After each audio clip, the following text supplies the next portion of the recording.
Le voy a pedir que abra su Biblia en el libro de los Hechos en el capítulo 11. Hace meses hablé con el pastor Jeremías, que tenía un gran interés de predicar una serie acerca de unos temas que considero muy importantes para nosotros. Estos temas son el liberalismo y el legalismo. Ese es un tema pendiente en medio de nosotros. El otro tema es la libertad cristiana y el otro tema es la mundanalidad en la iglesia. Tengo eso ahí cocinando hace mucho. Pero, sin embargo, hace como 3 semanas, en un curso que algunos de nosotros estamos haciendo en el seminario de Westminster,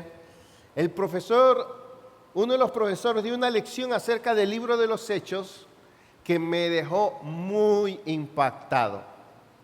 Y eso me movió a leer de nuevo el libro, fui muy edificado. En esa misma semana me invitaron en una iglesia en Santo Domingo a predicar acerca de un pasaje específico de los Hechos. En esos momentos pensé, oye, yo he predicado 2 veces de este mensaje, pero no lo he hecho en la iglesia. Además de eso, como si fuera poco, con la visita el fin de semana pasado del pastor Garrett, que nos habló del evangelismo y las misiones, eso me dejó muy confrontado. Así que no puedo salirme de este tema, del cual yo creo que Dios nos está queriendo hablar como iglesia. Tiene que ver con evangelismo, tiene que ver con misiones y más. Le hemos llamado a este mensaje una iglesia conforme al modelo de Dios. Vamos a leer Hechos capítulo 11 desde los versículos 19 hasta el versículo 30. Dice aquí: ahora bien, los que habían sido esparcidos a causa de la persecución que sobrevino después de la muerte de Esteban, llegaron hasta Fenicia, Chipre y Antioquía, no hablando la palabra a nadie, sino solo a los judíos. Pero había algunos de ellos, hombres de Chipre y de Cirene, los cuales al llegar a Antioquía hablaban también a los griegos, predicando el evangelio del Señor Jesús. Y la mano del Señor estaba con ellos, y gran número que creyó se convirtió al Señor. La noticia de esto llegó a oídos de la iglesia de Jerusalén y enviaron a Bernabé a Antioquía, el cual cuando vino y vio la gracia de Dios, se regocijó y animaba a todos para que con corazón firme permanecieran fieles al Señor, porque era un hombre bueno y lleno del Espíritu Santo y de fe. Y una gran multitud fue agregada al Señor. Bernabé salió rumbo a Tarso para buscar a Saulo, y cuando lo encontró lo trajo a Antioquía. Y se reunieron con la iglesia por todo un año, y enseñaban a las multitudes. Y a los discípulos se les llamó cristianos por primera vez en Antioquía. Por aquellos días, unos profetas descendieron de Jerusalén a Antioquía. Y levantándose uno de ellos, llamado Agabo, daba a entender por el Espíritu Santo que ciertamente habría una gran hambre en toda la tierra. Y esto ocurrió durante el reinado del emperador Claudio. Los discípulos, conforme a lo que cada uno tenía, determinaron enviar una ayuda a los hermanos que habitaban en Judea. Y así lo hicieron, mandándole a los ancianos por mano de Bernabé y de Saulo. Vamos a orar, hermanos, para que el Señor nos hable. Padre celestial, no damos por sentado que si leemos la Biblia y hablamos, ya tenemos todo lo que necesitamos y que eso es todo lo que tú quieres hacer. Reconocemos que necesitamos que tú transformes nuestras vidas y nuestros corazones a través de tu palabra, y esto es solo por la obra y el poder de tu Espíritu Santo. Señor, dependemos de ti, de tu gracia, ayúdanos. Tú conoces la necesidad y la condición de cada uno de los que estamos aquí. Tú, Señor, que nos amas y eres poderoso, habla según la condición y la necesidad de cada uno de los que estamos presentes. Te lo pedimos en el nombre de Cristo Jesús. Amén.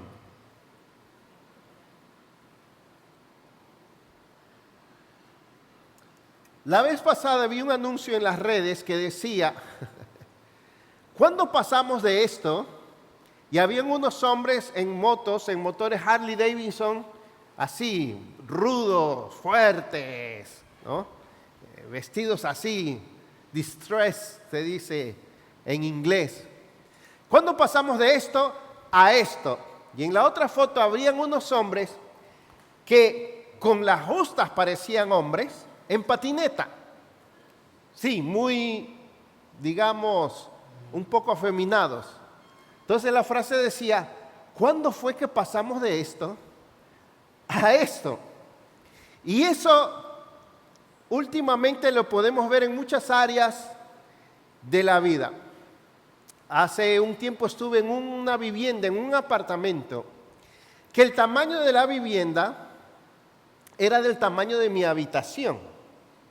No es que yo vivo en una mansión. Mi habitación se puede decir que es grande, pero la casa entera era de ese tamaño.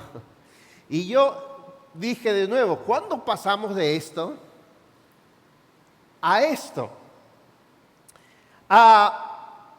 Por ahí anda un video, hay uno que compara, no sé cuántos saben quién es el cantante Freddie Mercury, también hay unos que comparan a Pavarotti o a Freddie Mercury, con Bad Bunny cantando los dos. ¿Han visto? Y dice la frase, ¿y cuándo pasamos de esto a esto? Un hombre que balbucea indecencias y tonterías como un bebé y dice que está cantando. ¿En qué momento? Y así pudiéramos seguir con la comida. Si usted busca en las redes, también está con la comida. ¿Cuándo pasamos de esto a esto? Una comida hecha en la casa o en leña, a fuego lento, a comida rápida. Por ejemplo, ¿no? Costumbres familiares en la arquitectura, con el famoso minimalismo. ¿Cuándo pasamos de esto a esto? En el arte. Cuando leo el libro de los Hechos y especialmente el nacimiento de la iglesia en Antioquía, me hago la misma pregunta. ¿Cuándo fue que pasamos de esto a esto? Lo que hay hoy en día en el cristianismo o en la condición de las iglesias cristianas.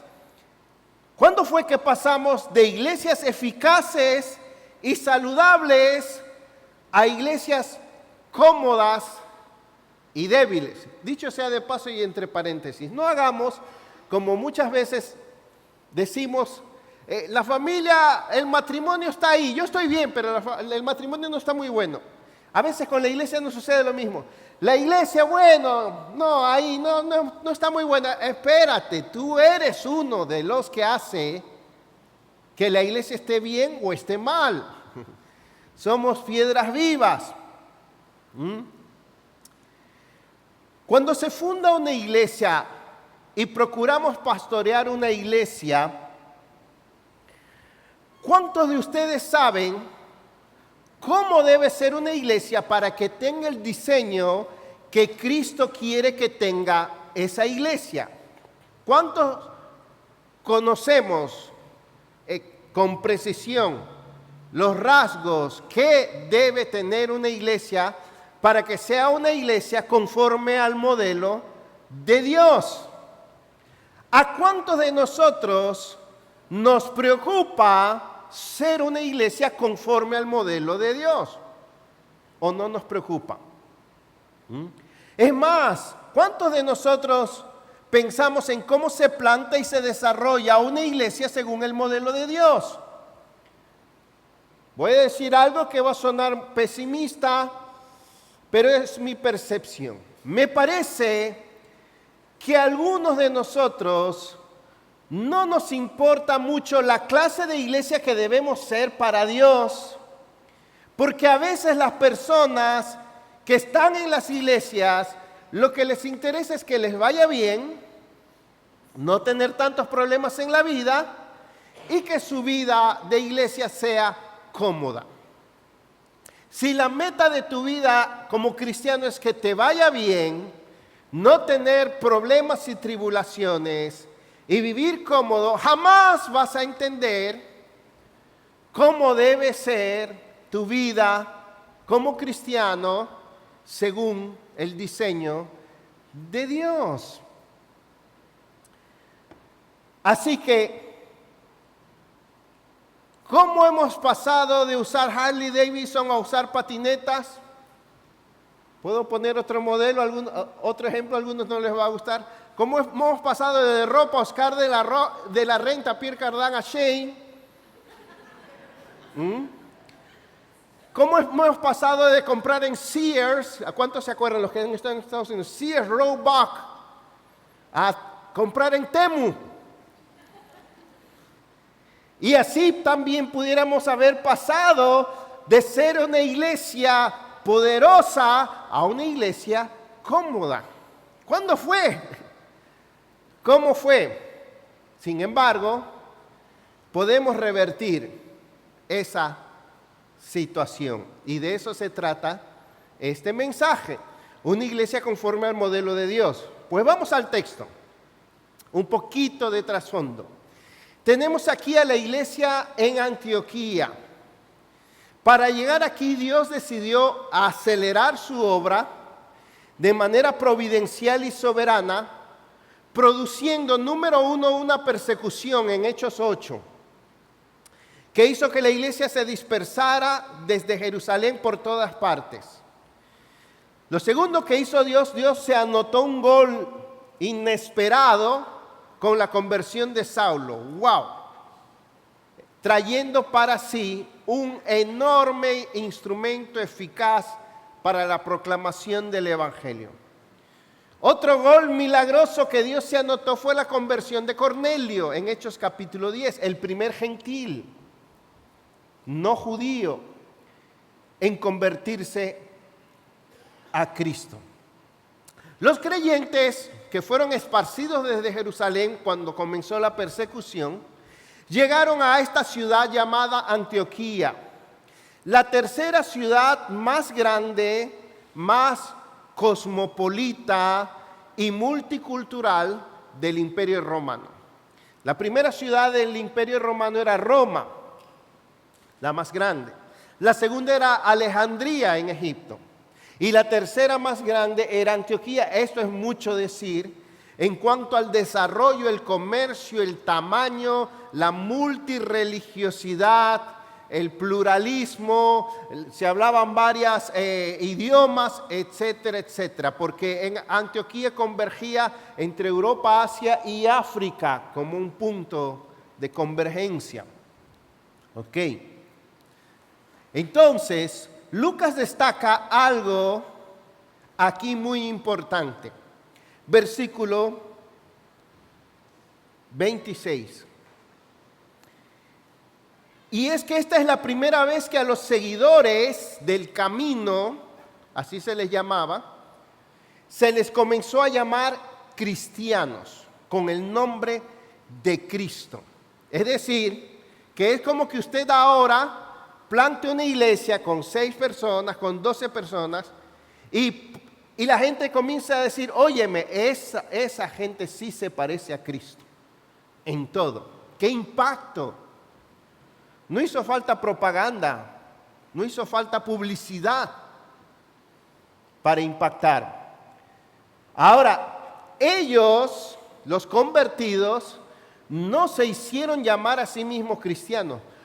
La gente los llamó cristianos, se parecen a Cristo, pero los llamó de manera despectiva, no como un halago, sino como una humillación. Pero el término cristianos no era solo para distinguirlos de los gentiles. Estos no viven como los gentiles, es demasiado obvio. También se les dio ese título para distinguirlos de los judíos. Es decir, que ellos eran algo totalmente diferente, tanto de los gentiles como de los judíos. Una nueva comunidad que se parece a Cristo.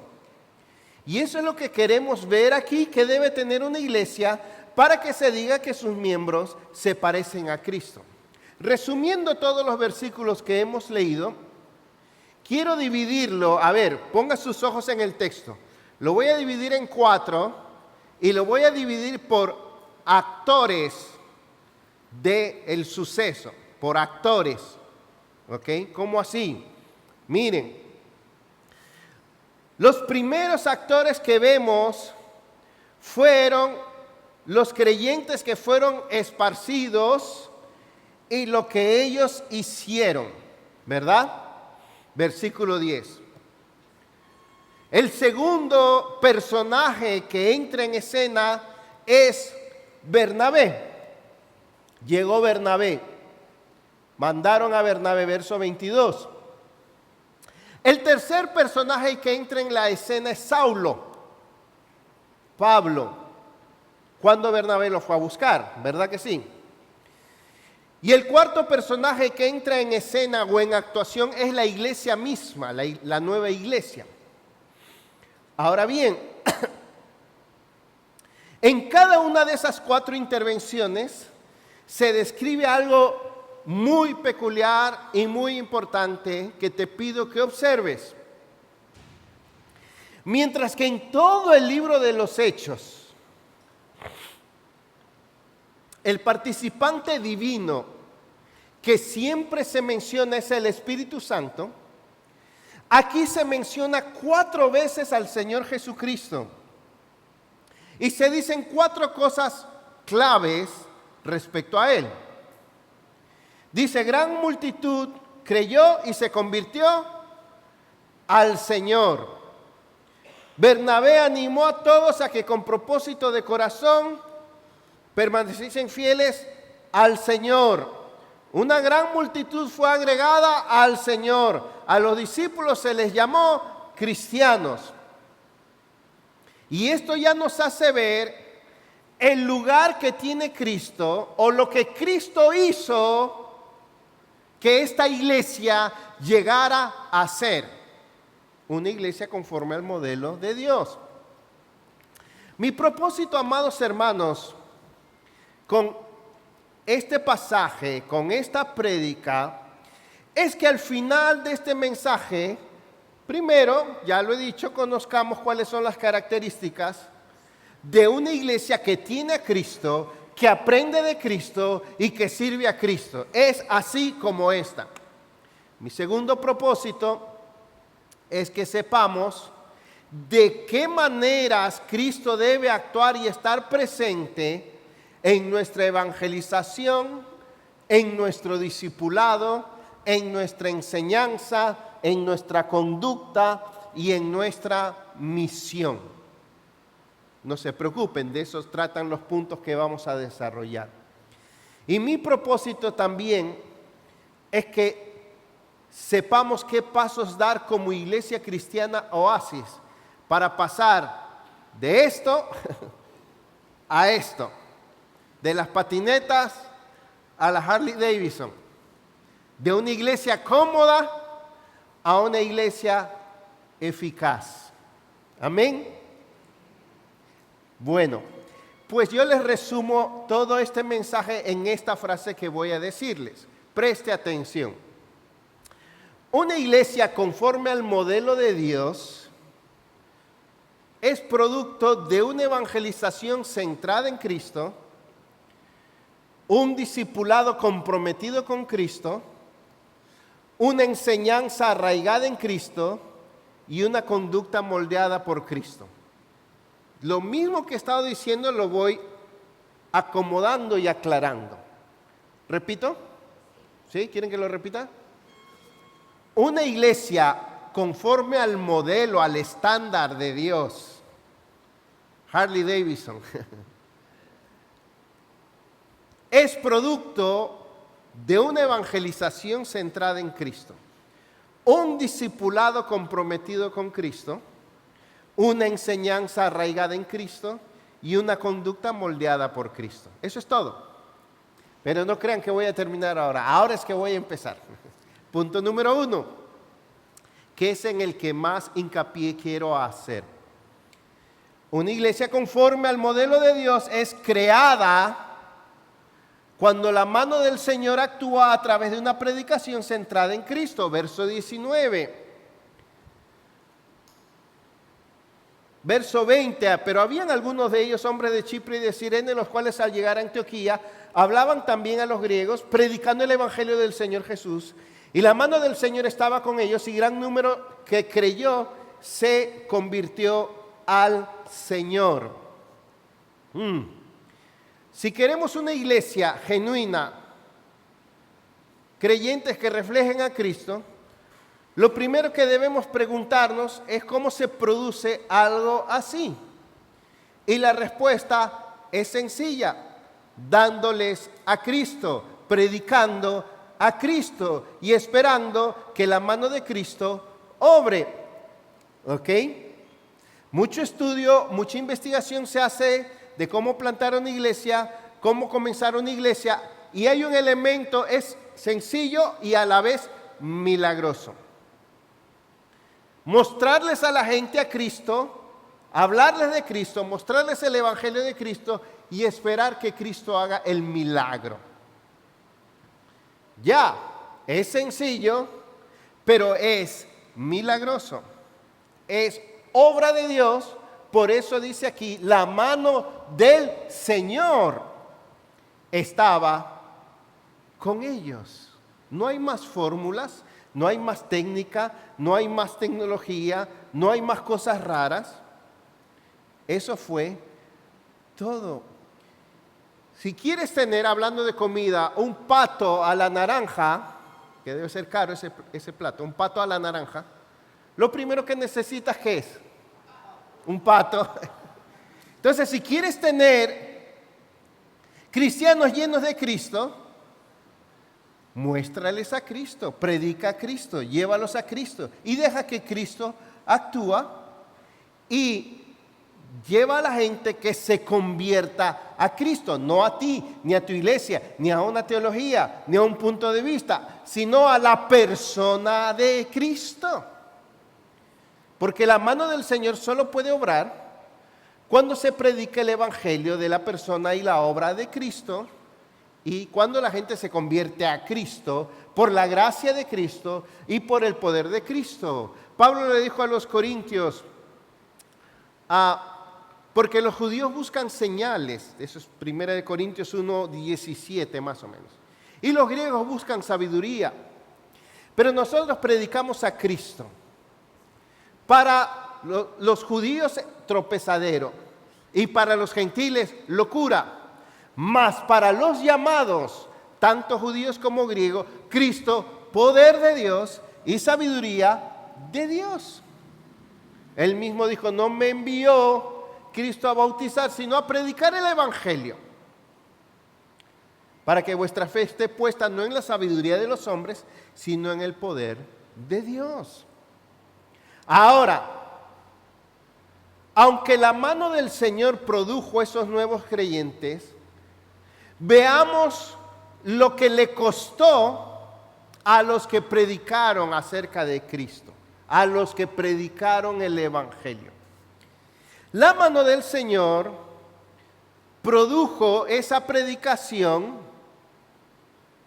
permitiendo la persecución, la expatriación y el sufrimiento de la iglesia. Versículo 19. Los que habían sido esparcidos a causa de la persecución que sobrevino después de la muerte de Esteban. Miren lo que tuvo que suceder para que se abrieran nuevas iglesias, para que más gente se convirtiera a Cristo, para que la obra del reino avanzara. Dios usó el sufrimiento, la persecución, fue una iniciativa soberana y dolorosa de Dios, y Dios no tuvo a menos que vaciar una iglesia hermosa como de 15,000 miembros con tal que el evangelio llegue a otros lugares. Dios le puso fin al avivamiento que había en Jerusalén. Pero y las comidas, los ágapes, la comunión y el gozo que había, Señor, ¿qué pasó? ¿Cómo acabas con una iglesia tan bonita? Porque para Dios es más importante que su palabra se predique a los que no han oído que nuestra comodidad y bienestar. Sí. Dios está preocupado por ti. Sí, por tu alma, por tu salvación, por tu condición espiritual. Pero eso no nos exime de que Dios puede permitir la persecución o el sufrimiento. ¿Por qué Dios permitió esto? Porque la obra de Dios no termina contigo cuando tú te conviertes, eres lleno del Espíritu Santo, el Señor te colma de bendiciones y ya eres feliz para siempre. No, la obra comienza contigo, pero no termina contigo. La obra no termina ni en esta iglesia, ni en estas 4 paredes, ni la iglesia cristiana Oasis. Es el fin y el límite y la meta final del reino de Dios. Es el comienzo, es el impulso. Somos un instrumento apenas. A ver, ¿qué pasaría si dijéramos, vamos a cerrar la iglesia Oasis? Se acabó. No edificio, no cultos, no membresía, no predicación, no compañerismo, no diezmos ni ofrendas, no alabanza. Nada, cerrada. Y alguien dice, ¿pero por qué cerrar algo tan bueno, tan de Dios, tan hermoso? Sencillo, para que se predique en otros lugares. La gran pregunta es, ¿vale la pena? ¿O qué es más importante? Dios lo hizo así. Dios lo hizo así. ¿Qué le interesa más a Dios? ¿La salvación de los que están perdidos o nuestra comodidad? Lo que Dios nos ha dado, hermanos, no es para nosotros como iglesia. Es para que el evangelio llegue a otros. Y perdón que lo digan ahora en términos más crudos. Ese aire acondicionado, estas paredes o lo que sea que hay aquí, un proyector y todo eso, no es para nosotros. Dios nos lo ha dado a nosotros, pero no es para nosotros. Es para que otros oigan el evangelio. Es para predicar el evangelio. Es para cumplir con la gran comisión. Es para que el evangelio se predique y se expanda. Amén. Es fuerte eso. El Espíritu Santo causó una explosión de poder para predicar, pero eso incluyó dolor y pérdida. Dios siempre quiere impulsar su obra, la expansión del evangelio. El punto, hermanos, es que muchas veces no queremos evangelizar o hacer misiones porque siempre la evangelización implica perder algo, especialmente nuestra comodidad o nuestros recursos. Y en el dolor, escuche bien, y en el sufrimiento y en la pérdida, porque en Hebreos dice que estos hermanos les despojaron de sus casas, de sus muebles y de sus vehículos. ¿Y saben qué hicieron estos hermanos? No pidieron que el diablo les devuelva lo que le arrebató. Ni siquiera oraron por protección, oraron por valentía para predicar. Si yo hubiera sido de este grupo que llegó a Antioquía, hubiera llegado llorando, que todos noten mi calamidad. Y en ese inmueble yo tenía una casa con piscina en Jerusalén. y pidiendo que se compadezcan de mí. No, ellos lo que pidieron fue valentía y voz para predicar. Y miren algo más ahí. También debemos reconocer la mano del Señor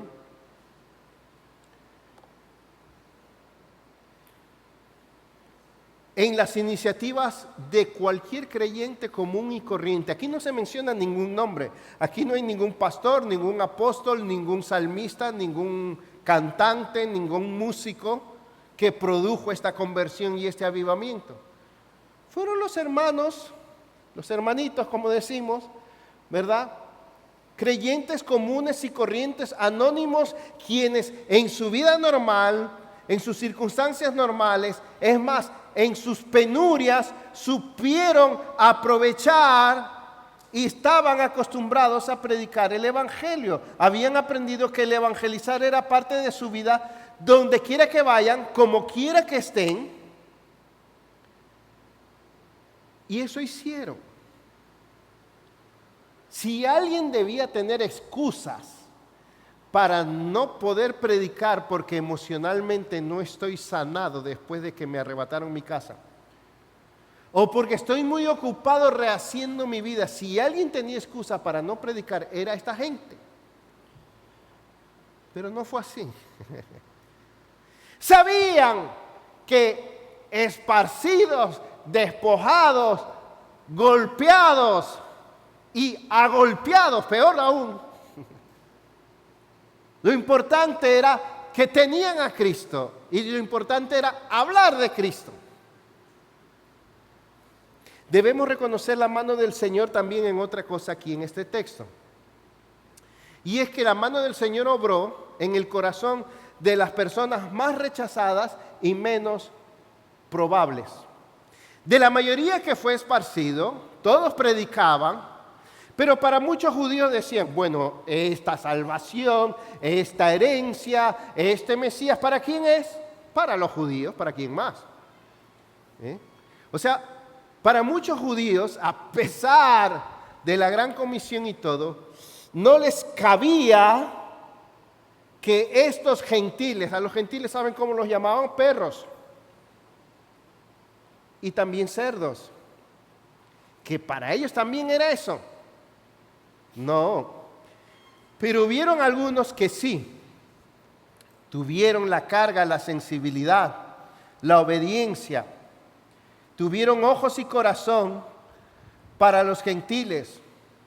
Otros seguían en el Antiguo Testamento donde nunca un gentil había sido incluido en los planes de Dios. Pero otros vieron diferente y se atrevieron. Oh, hermanos, ni los dominicanos, ni los peruanos, yo soy de la capital, de Lima, no hace falta salir del Perú para que el país esté sumamente dividido, lingüísticamente, culturalmente, racialmente, geográficamente, históricamente, de donde yo vengo.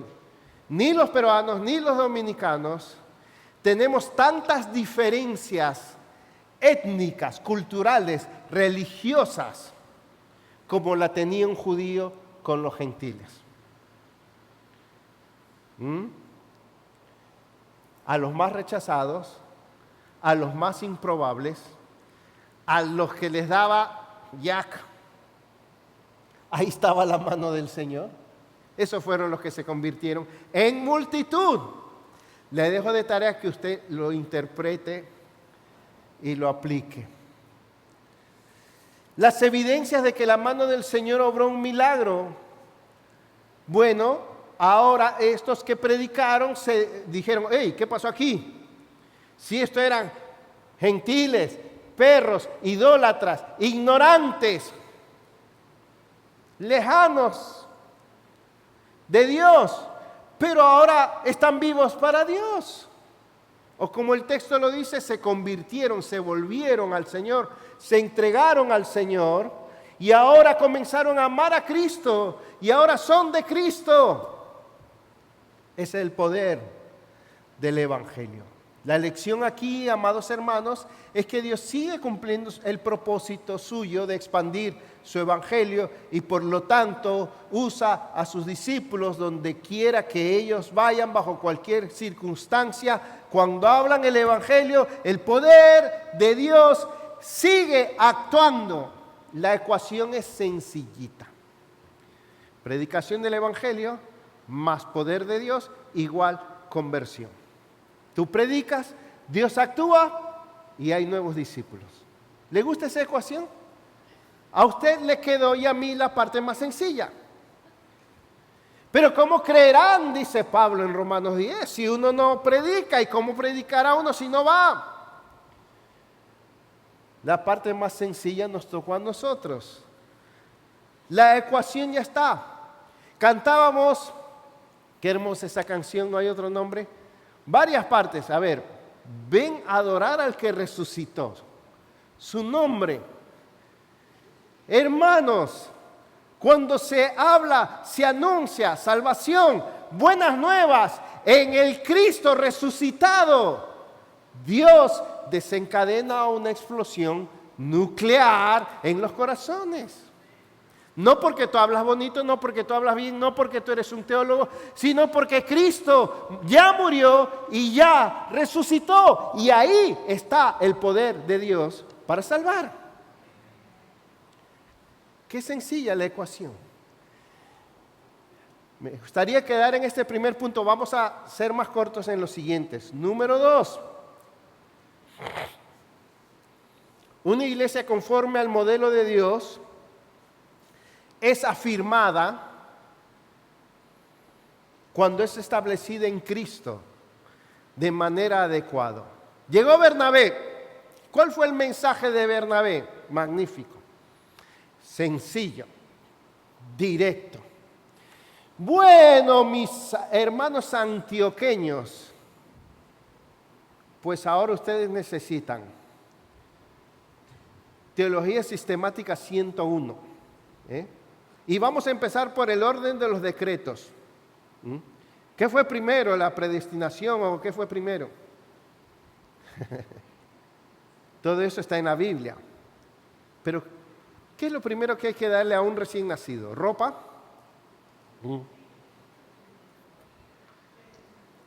Un celular. Uy, ¿le compro iPhone o Samsung? No. Cuando una criatura nace, lo importante es que sobreviva, que no se enferme y que comience a crecer. Todo lo que se hace va dirigido a ese fin y los primeros días son delicados y los primeros cuidados son cruciales. Pues esta iglesia recién nacida llamada Antioquía no pudo tener mejor nodriza y mejor alimentación. Y lo primero que vemos es el mensaje tan preciso que trajo Bernabé, que con corazón firme o con propósito firme de corazón permanezcan fieles a Cristo. Ya. Pablo le dice a los corintios en 2 de Corintios 11:3, pero temo que como la serpiente con su astucia engañó a Eva, vuestros sentidos sean de alguna manera extraviados de la sincera fidelidad a Cristo o de la devoción sincera a Cristo. Ese fue el mensaje, con razón. Ese es el segundo paso. Pero Bernabé trajo consigo ciertas características que es lo segundo que una iglesia necesita. Y necesitamos estos Bernabés. Bernabé también, cuando llegó, reconoció la gracia de Dios. ¿Saben cuántos defectos podían haber tenido? Aún en la adoración, en la doctrina, estos nuevos hermanos gentiles.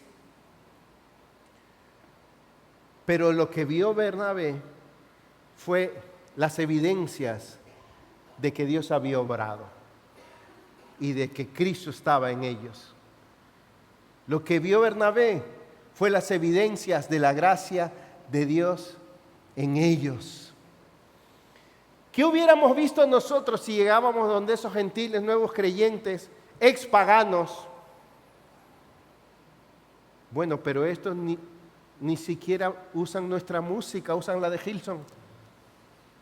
Ni siquiera cantan en hebreo. Quizás si otro hubiera ido en lugar de Bernabé, hubiera dicho eso. Espérate, pero ustedes no tienen el culto en hebreo. Y las mujeres que mal vestidas están, se nota que son paganas. Bernabé vio eso o enfatizó eso. O la mala educación de ellos, paganos al fin. No, lo único que se propuso ver fue la gracia de Dios en sus vidas. Wow, si todos los nuevos creyentes tuvieran un hermano así, ¿verdad? Segundo, o ya es tercero, Bernabé, ¿qué hizo? Se regocijó. En serio, quizá yo si me hubiera puesto bravo. Ay, pero yo me voy de este culto, mira cómo cantan. Muchas cosas podemos hacer para desanimar en vez de animar a un nuevo discípulo, a un nuevo creyente. Pero no Bernabé. Se gozó en ver la obra de Dios y los animó. Porque Bernabé fue un nombre que no era su nombre original. ¿Cuál era? No recuerdo ahora. Los apóstoles le pusieron Bernabé, que significa el que consuela, el que anima, hijo de consolación. Ese fue el hombre que llegó donde esos nuevos creyentes. Es más, dice algo más de este Bernabé, dice que era un hombre bueno. O sea, cuando se acercaba a esos nuevos creyentes estaba lleno de bondad. Y también dice algo más, dice que estaba gobernado por el Espíritu Santo, lleno del Espíritu Santo. No estaba gobernado por su mal carácter, por su temperamento, por su cultura. Discúlpenme, hermano, es que yo soy jerusaleño. Y nosotros pensamos así. No, el Espíritu Santo gobernaba su corazón, sus afectos, su carácter, su personalidad, su temperamento. ¿Cuántos Bernabés necesitamos en nuestra iglesia? Si todos los nuevos creyentes encontraran un Bernabé así, ¿verdad? Eficaz para los nuevos creyentes. Entonces, segundo, una iglesia conforme al modelo de Dios es afirmada cuando es establecida en Cristo de la manera adecuada. Y acabo de mencionar como 5 cosas que tenía Bernabé. Tercer punto, una iglesia conforme al modelo de Dios madura cuando recibe una enseñanza que los lleva a ser como Cristo. Hermanos, aquí hay algo sumamente importante. Está bien, Bernabé hizo su parte, pero no era suficiente. Hay creyentes que viven llenos de gozo y de devoción y hasta de adoración, pero nunca estudian, comen la palabra, dejan que la palabra los cambie y nunca maduran. Iglesias enteras que creen que todo es gozo, que todo es amor y que todo es devoción. Ese es Bernabé. Pero Bernabé sabía que ahí faltaba algo más. Faltaba crecer, madurar y ser como Cristo. Y para eso Bernabé no tuvo a menos que ceder su liderazgo y dárselo a alguien que él sabía que era un teólogo y un maestro mucho mejor que él. Bernabé fue lo suficientemente humilde. Bernabé pudo haber dicho, esta iglesia, miren, porque cuando Bernabé llegó, dice que una gran multitud se agregó al Señor. O sea, Bernabé pudo haber escrito a Jerusalén, mis hermanos, aquí habían 200 personas cuando llegué, me quedé asombrado. Yo prediqué y el Señor me usó y ahora hay 800. Así que me voy a quedar aquí, el Señor me ha movido a ser el pastor de esta iglesia. Él sabía cuál era su don y a quién debía traer. Faltaba, hermanos, ahora formación cristiana. Y por eso le dio el liderazgo a Saulo. Crucial lo que hizo Bernabé, debo decir. ¿Ok? ¿Qué más? Esa iglesia estaba súper gozosa, pero proveyeron el contexto, la organización y las actividades necesarias para formarse, que son reuniones de enseñanza. Dice ahí, y se congregaron todo un año y enseñaron. Y ahí no dice cantaron, ahí dice enseñaron a las multitudes.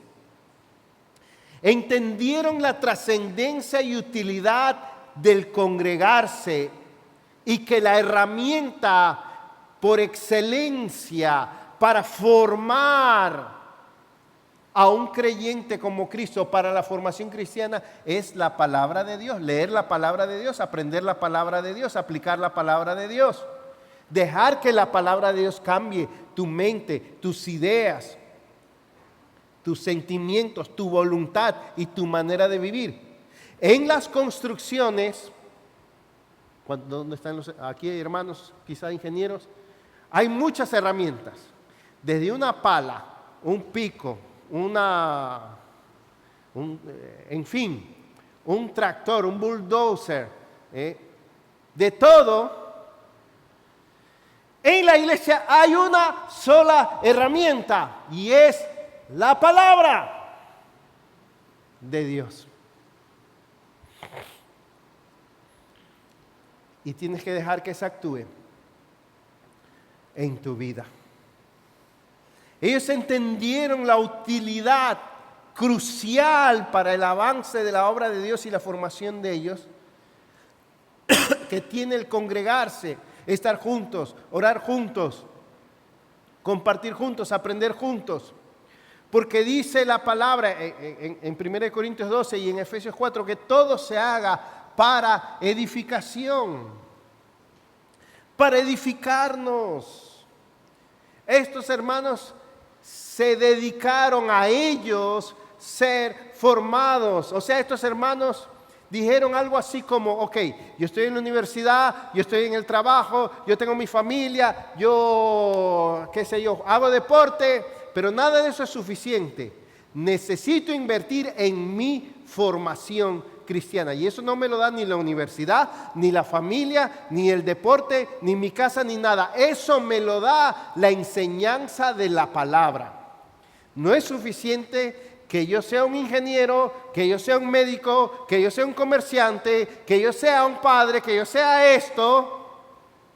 Necesito formarme como cristiano. Y eso solo me lo da la enseñanza de la palabra.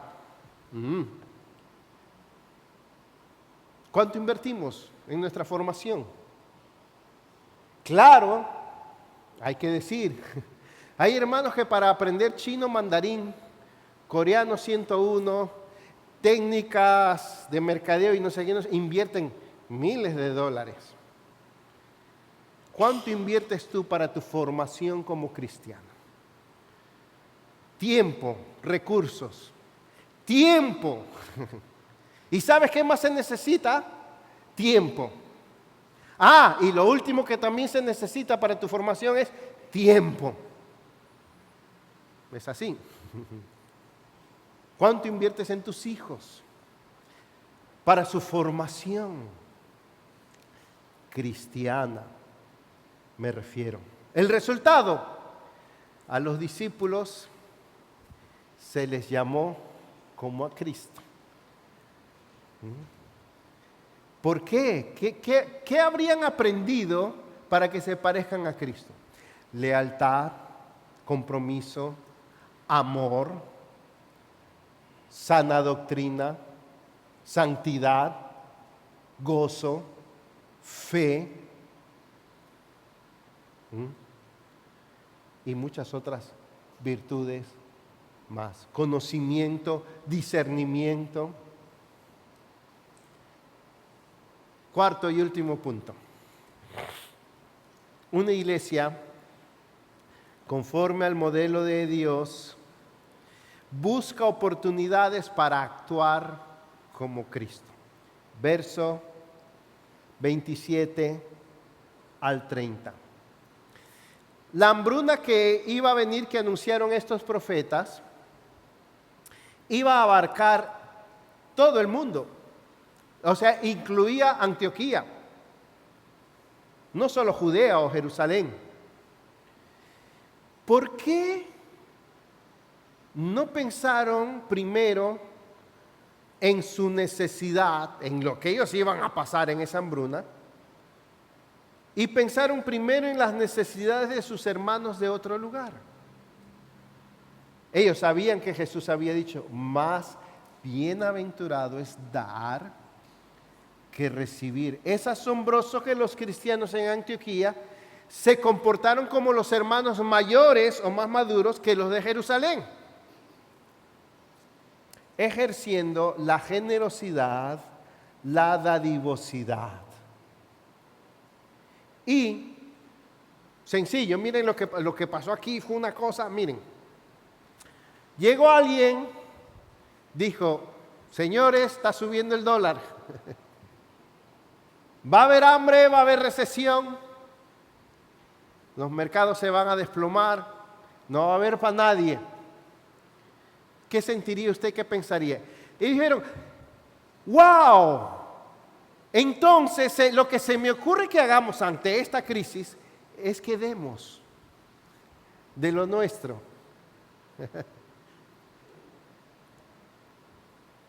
Mire, Agabo, con todo lo que usted nos ha dicho y este reporte económico que nos ha dado, eso, lo que me ha traído a la mente es la pregunta, ¿cómo actuar como Cristo? Y en vez de gastar menos, en vez de recogerse, que es lo que uno hace ante la crisis, y ahorrar, hicieron lo contrario. Sacar sus billeteras, desprenderse y sacrificarse, porque eso significaba obedecer a Cristo y reflejar a Cristo. ¿Por qué? Porque Cristo dijo, más bienaventurado es dar que recibir. Así de simple. Y ellos dijeron, eso dijo Jesús, pues vamos para allá. Bello, ¿eh? Concluimos. Como dije al comienzo, esta iglesia fue un instrumento decisivo, crucial, para el avance del reino, porque quiso ser como Cristo. ¿Quieres tú ser como Cristo? ¿Quisieras tú ser miembro de la iglesia en Antioquía? Bueno, primero tengo que ver si me aceptarían. ¿O qué me pedirían? Bueno, mi hermano, tú puedes ser aquí, pero mira, en esta iglesia, pum, pum, pum, pum, pum. ¿Por qué? Porque queremos ser como Cristo. Y ese es nuestro compromiso en esta iglesia. Iglesia Cristiana Oasis. ¿qué clase de iglesia queremos ser? ¿Una iglesia eficaz, poderosa, o una iglesia cómoda? Una iglesia conforme al modelo de Dios. Conoce cómo Cristo produce en ellos evangelización. Cómo Cristo produce en ellos compromiso. Cómo Cristo produce en ellos formación y transformación. Y cómo Cristo produce en ellos buenas obras. Ahí está Cristo. ¿Tienes a Cristo? ¿Quieres vivir a Cristo? ¿Amas a Cristo? ¿Quieres reflejar a Cristo? Ahí está, esa es la buena noticia. El Evangelio, la reconciliación, la justificación, la santificación, la adopción que Dios te ha dado, el empoderamiento, Dios ha puesto su Espíritu Santo en ti, Dios te ha dado todo lo que acabo de mencionar para que ahora tengas a Cristo y vivas a Cristo y disfrutes de Cristo y sirvas a Cristo. Ese es el regalo del Evangelio. ¿Tienes a Cristo? Una pregunta más, ahora en negativo.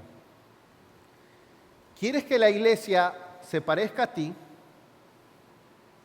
o que se parezca a Cristo?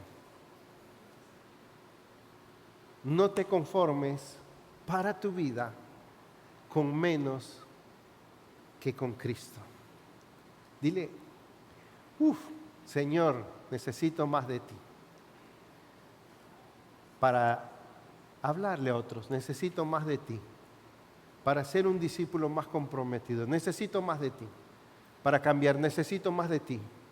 Para actuar. Y si tú no eres creyente, o no estás seguro que eres cristiano, o no estás seguro de tu conversión, Dios puede en ti hacer un cambio, transformarte, bendecirte, darte vida nueva, perdonarte, limpiarte, llenarte de su espíritu de gozo, de fortaleza, si abrazas a Cristo.